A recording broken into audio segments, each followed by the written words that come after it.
ستیانہ بنگلہ سے خبر شامل کرتے ہیں۔ میاں ذیشان کی رپورٹ کے مطابق ستیانہ بنگلہ اور اکبر بستی اور بھٹو بستی اور رانا چوک جنیجو بستی میں راؤ کاشف رحیم ایم پی اے، چودھری شہباز بابر گجر ایم این اے جیتنے کی خوشی میں فتح جشن منایا گیا۔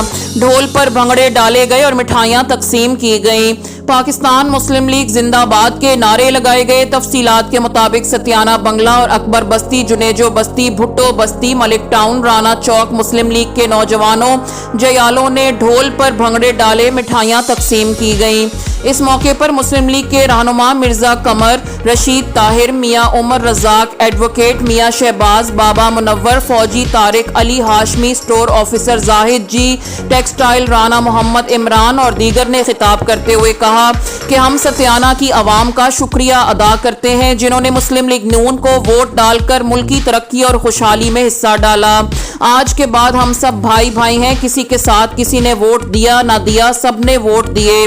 اگر کامیابی ہے تو سب کی کامیابی ہے۔ ہم چاہتے ہیں ستیانہ کی ترقی اور خوشحالی پر ورک کیا جائے۔ ستیانہ بنگلہ میں ایم این اے اور ایم پی اے کی مشاورت سے ڈیولپمنٹ کمیٹی بنائی جائے گی جو ستیانہ کی ترقی، خوشحالی، امن، تعلیم، بجلی، پانی، سوئی گیس، صحت، روزگار کی سہولتوں میں اہم کردار ادا کرے گی۔ ستیانہ بنگلہ کی نمائندگی کرتے ہوئے رہنما پاکستان مسلم لیگ نون مرزا قمر نے مسلم لیگ کے جیالوں، بڑے چھوٹے بھائیوں، بزرگوں کا شکریہ ادا کیا اور شاندار کامیابی پر ایم پی اے اور ایم این اے کو مبارکباد دی۔